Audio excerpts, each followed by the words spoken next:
In May 2016, an FBI agent and a local sheriff knock on a door in Cottage Grove, Minnesota.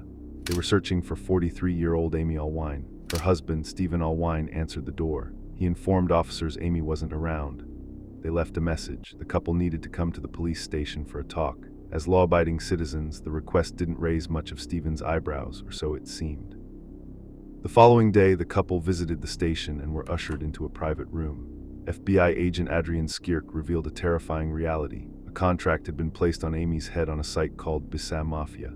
This was an Albanian dark web marketplace for assaults, intimidation, and murder.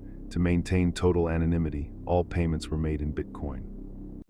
The investigation traced the threat back to February 2016.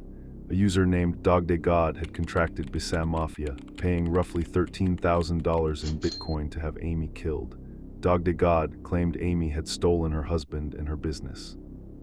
The contract was specific. It included Amy's physical description and exact details of her upcoming travels.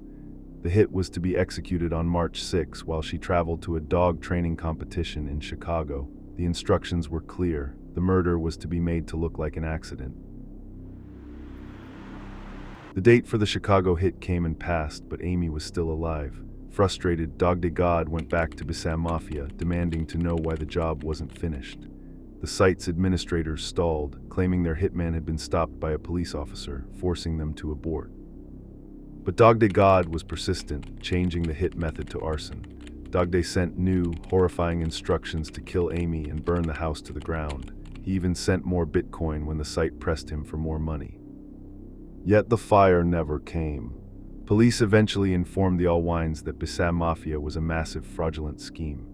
The site was a honeypot designed to scam people out of their Bitcoin. Because the customers were ordering illegal hits, they couldn't report the fraud to the authorities. But while the site was a scam, the intent was real. Someone out there truly wanted Amy dead. The police asked Amy if she had any enemies. She couldn't think of a single person. To the world, Amy and Stephen were the pillars of their community. They had been married for over 20 years. When they found they could not conceive, they adopted a son, Joseph, who was 9 years old in 2016. Amy was a successful entrepreneur, running her own dog training company and school for the same. Stephen was a high-level IT specialist who worked out of their basement office. Their lives revolved around their faith. They were adamant members of the United Church of God, where Stephen served as a priest and Amy as a deaconess. Together, they appeared to be a family of unshakable moral standing. They installed motion sensors and CCTV cameras around their home to detect any intrusions. By July, the digital silence broke. Amy received an email from a sender called Jane. It was sent from a temporary, anonymous source designed to vanish into the ether. The email read, "Amy, I still blame you for my life falling apart. You think you're so perfect with your church and your dog training. You aren't. Here's what is going to happen. I will come after everything else that you love. I will start with your business, then your family, and finally your son. You have no idea what is coming for you." On July 15, 2016, another email hit Amy's address. "There's a way to make this stop. Commit suicide. By the time I am done, you will want to end it anyway, so why not do it now and save your son and Stephen from seeing you destroyed? If you do not, then you will slowly see things taken away from you, and each time you will know that you could have stopped it, which will eat you apart from the inside. If you love them, you will do this. I'll be watching the obituaries." The last email would read, "You think you're safe because nothing happened in Illinois. You aren't. I can get to you anywhere. You are being watched every day. Your house isn't a fortress. Do the right thing and end it before I have to do it for you in a way that hurts everyone you care about." Due to these threats, Amy enrolled in an 8-week course hosted by the Cottage Grove Police Department. This Citizens Academy was designed for residents to learn about law enforcement, emergency services, and safety.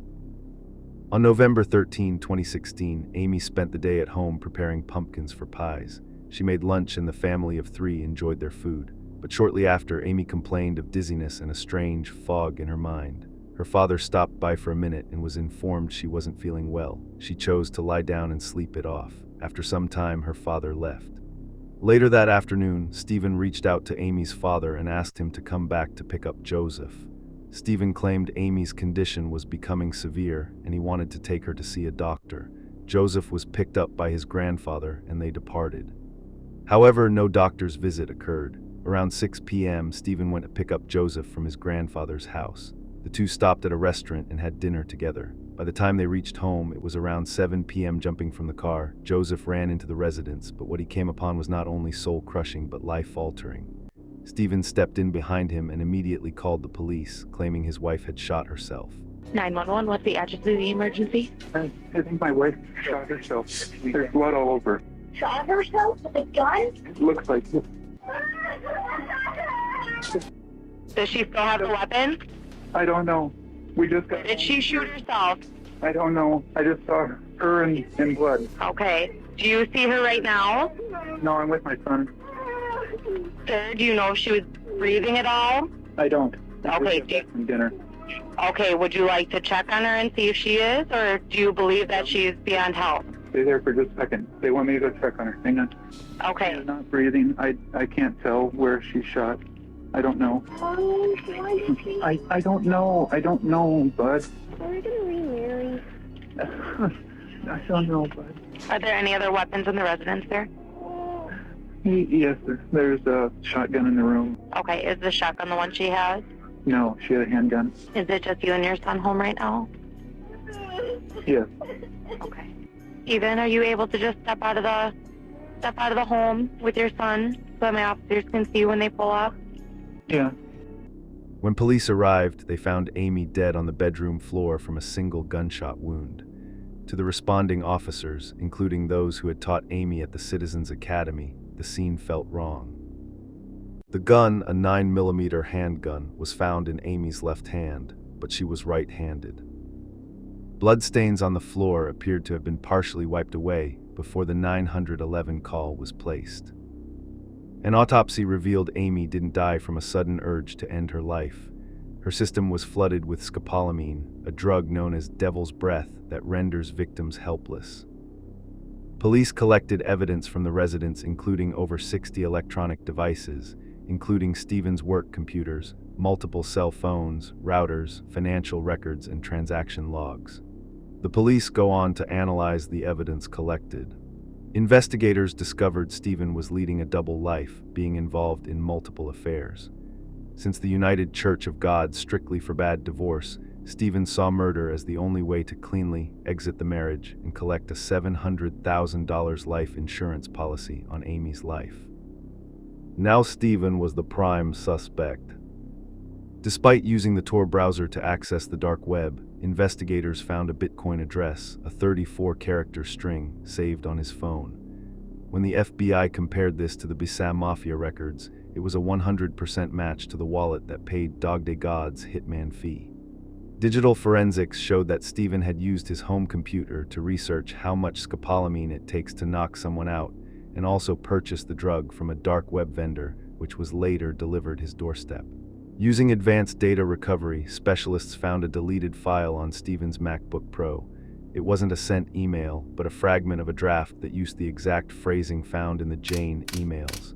This proved Stephen didn't just know about the stalker, he was the stalker. In 2018, a jury saw through the digital Deacon's lies. They found him guilty of first-degree premeditated murder, and he was sentenced to life in prison without the possibility of parole. And this evening, a jury has found a Cottage Grove man guilty of killing his wife after trying several times to pay someone to kill her.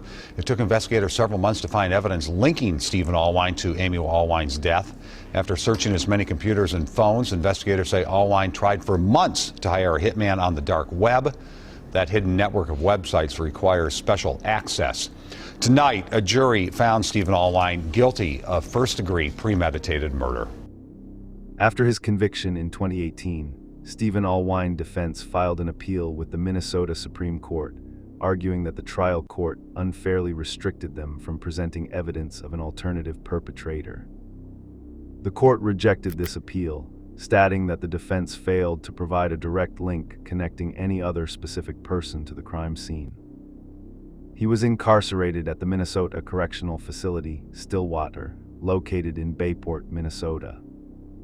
As of 2026, Stephen Allwine has exhausted his primary direct appeals.